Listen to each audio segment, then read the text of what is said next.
Hi there, I'm Kate McClellan, and I've been a professional wedding planner for 20 years now.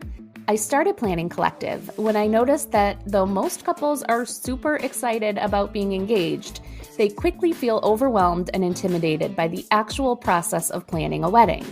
If left unchecked, this can lead to massive burnout and the urge to scrap all your plans and just elope. While this is totally normal, you don't have to sacrifice your sanity for your dream wedding. In the Planning Collective podcast, I'm going to share the processes, tips, and tools that engaged couples like you need to feel confident, supported, and excited about your wedding plans again. Let's get started.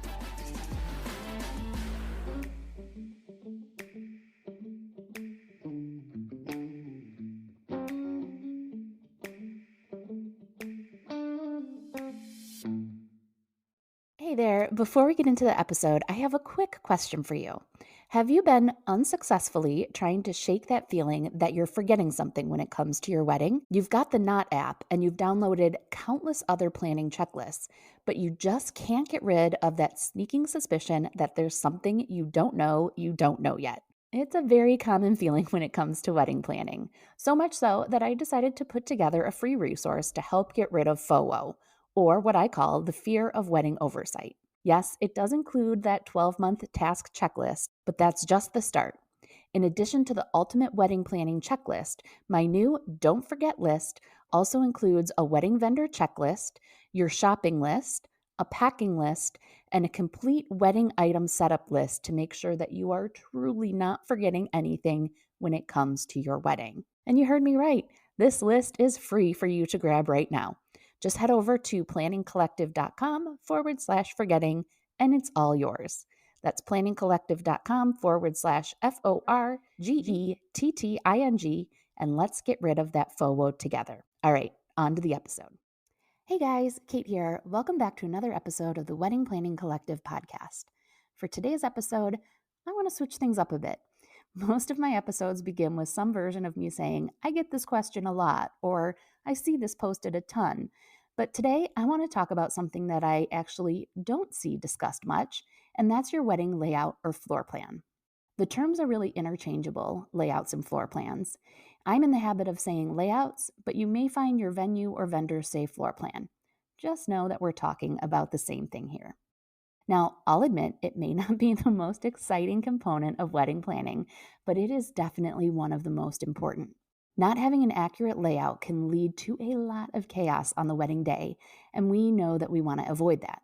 Additionally, going through the process of creating your layout can help you make sure that you have everything accounted for and that it has its place on the wedding day. Let's start with why you need to have a layout for your wedding ceremony and reception. While it might be something that you think you can eyeball, it's important to make sure that you have room for everything. In most cases, things will take up more room than you anticipate, and it's also easy to forget about certain items until you actually have it down in an official format. An example would be thinking that you have a full 40-foot wall space at a banquet hall, and as you're doing the layout, you remember that there's a big storage closet door there, or the bathroom entrance, or a post that's right in the middle of the space you were going to use for the dance floor. Having a layout done in advance of the wedding will save you the stress of things not working out like you had imagined, which can lead to a really chaotic day. Most of what we're going to talk about will refer to your reception layout, but do you need a ceremony layout? Not necessarily. If your ceremony will be in a church or religious institution, this is most likely something you won't have to worry about. The setup in these spaces usually is what it is, and there's rarely any flexibility with how things are set up. Plus, you'll typically have less to actual set up when it comes to the ceremony when you're at a church. So there's a lot less to have a layout to direct people on where things need to go. If your ceremony will be in the same place as the reception, for example, if you're having a backyard wedding or flipping a space from the ceremony to the reception, it will be hugely beneficial to have a ceremony layout. Just like the reception layout, you'll need to make sure that you have enough room for everything and that the flow will work well for the big picture of the day. All right, now that we know why, let's talk a little bit about who puts together your wedding layout. If your wedding is going to be in a more traditional venue, your venue coordinator will most likely be taking care of this for you. Before you spend too much time creating one, make sure to reach out to them to see if that's something that they'll be helping you with. If you're having a backyard wedding at a unique venue, or if your venue does not help you with the layout, this will likely be your responsibility to put together. There are a few pros and cons to having your venue help you with your layout, but ultimately it's definitely a huge time saver. Most have in-house systems that they're already using, and they're fully customized for the space. If there are any unique details like an angled room, those posts in the space or the storage doors, or different levels or floors, this will be crucial because you'll need to know the exact dimensions or placements to make sure everything will fit in.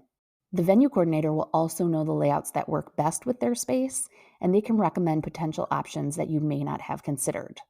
The main downside for having the venue help with your layout is that you're at their mercy as to when you can get started on this. While some do this early in the planning process, most will start getting into the layout about 1 to 2 months before the wedding. If this is the case with your venue, I would ask if they can send you some sample layouts for weddings approximately your size, and that way you can at least begin picturing what your setup will be beforehand. You'll also need to manage your expectations for how many versions of the layout you'll be able to request. While they will be able to make small updates like taking out or putting in an extra guest table, moving the place card table about, or other small details like that, asking them to completely revise the layout multiple times will most likely not be an option. Another reason why asking them for samples of past layouts will be helpful, and then you can fine-tune once you've landed on your favorite setup. If you're working with your venue on the layout, ask the coordinator there when you can expect to start the process. If you're on your own with making your layout, especially if you're in a tented or unique space, I recommend that you get started on at least a preliminary layout as soon as possible. You'll need to make sure that you have enough space for all of your guest tables, the dance floor, a buffet, for food service, and all of the other details that you'll need to source on your own. It will certainly not be a final version of your layout until you get to that 1 to 2 month time period, but going through the process of putting together a layout early on will help you know that you have the basics covered. So we've talked on the why, the who, and the when for your layout, but what about the how? Especially if you don't have a venue coordinator that will be helping you out with this. There are several free sources out there that can help you with your layout. If you're working with a planner that uses Aisle Planner, which is the planning software tool that we use, you will have access to the layout feature within the platform there. Social Tables and All Seated are the other two free platforms that we use all the time, and between the two of them, you'll find most venue configurations in those systems. If your venue does not create your layout for you, ask if they have a recommendation for which platform to use. If they've already uploaded their venue dimensions into a platform, that's going to save you a lot of time. But don't stress if you'll be starting from scratch, however. It's not as intimidating as it sounds. If your wedding will be at a venue, ask them for the dimensions of the space or the spaces that you'll be using. Make sure to ask if there are any posts, doors, level changes, etc. that you'll need to account for. If you're creating your own reception space, like a backyard or tented wedding, you'll start with the dimensions of the tent and we'll add everything in from there. While a tent is generally a wide open space, make sure to ask if there will be any posts on the inside of the tent that you'll need to work around, and what the perimeter tent staking dimensions are. The staking usually extends 5 to 10 feet out from the actual tent dimensions, which can make a huge difference in some setups. All right, now that we've gone over the fundamentals of creating your layout, let's get into the details of what you need to include. I'll list this out over at planningcollective.com/layout so you don't have to write it all down. Let's start with the ceremony. The chairs for the ceremony will take up the majority of your space, and most layout software systems will have ceremony chair layouts. If you have anyone walking down the aisle 3 across, or have a particularly puffy dress, make sure that you have an aisle that is wide enough for everyone to fit across. While you won't need to assign seats for all of the guests, mark off who will be sitting in the front 1 or 2 rows so that you know your parents, the wedding party, or other family members have a reserved spot. Make sure that you're allowing for enough room up front for your wedding party to stand, in addition to any altar or arch decor that you have by where you'll be standing. Take into consideration where you will be coming from prior to the ceremony. Are you coming from the house? What door or route will you take? This might change the orientation of the ceremony that you chose. Additionally, if you're outside, where will the sun be at the time of your wedding? Ideally, neither you or the guest will be looking directly into it. You don't want to be squinting in all of your wedding photos. And finally, will you need a table for your ceremony? We commonly need a small table, like a cocktail-sized table, for a unity candle, a sand ceremony, kiddish cup, breaking glass, or any other components that you want to have easily accessible during the ceremony. Moving on to the reception, the bulk of your layout will be your guest tables. Make sure that you have the correct table sizes, as this can make a huge difference if the wrong size is selected. The most common sizes for rounds are a 60-inch round or a 72-inch round, and an 8-foot or a 6-foot banquet table are the common sizes for long tables. Some venues have one or the other, while others will have a mix for you to use in whatever configuration you'd like. In addition to the guest tables, you'll also need to include room for catering prep or food service. So check with your caterer to confirm how much space they need for setup, and if you're doing a buffet or stations, what size tables and how many they will need for that. Your bar, which needs to include space for a bar back, meaning room for the bartenders and a table for them with the setup in the back, as well as guest traffic in the front. So don't put guest tables right in front of the bar or it's going to feel very crammed. Dance floors can vary greatly in their size.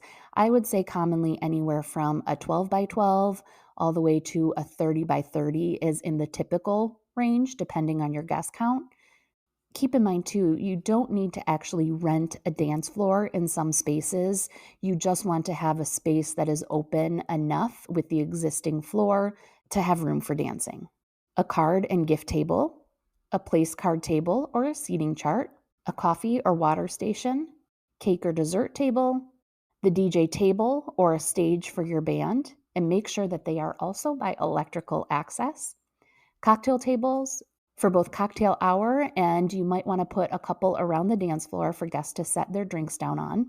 A vendor table for dinner, a restroom trailer if needed, and make sure that your layout includes table numbers if you are assigning seating. Again, you can find this list at planningcollective.com/layout. It will be very useful when you're ready to get your layout started. Now, I'd love to hear from you. Have you started the layout process yet?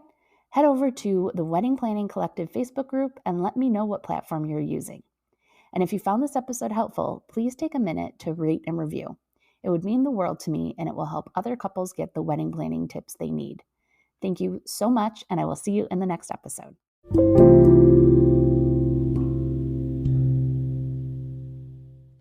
Hey, it's me again.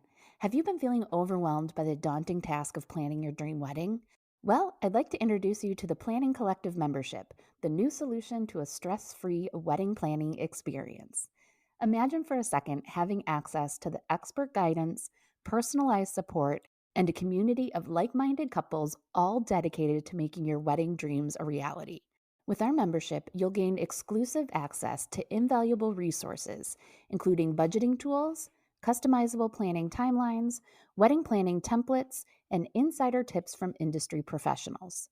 Say goodbye to endless Google searches and sleepless nights worrying about the details. My wedding planning blueprint course uses our unique planning path, which guides you seamlessly through the advice, systems, and processes that I've developed in over 20 years of planning weddings. Don't let wedding planning stress overshadow the joy of your engagement.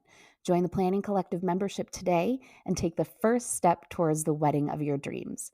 And the best part is, all of this is available to you right now for less than your Netflix subscription. Visit planningcollective.com/membership to learn more and start planning with confidence. Let me help you get rid of that planning stress at planningcollective.com/membership.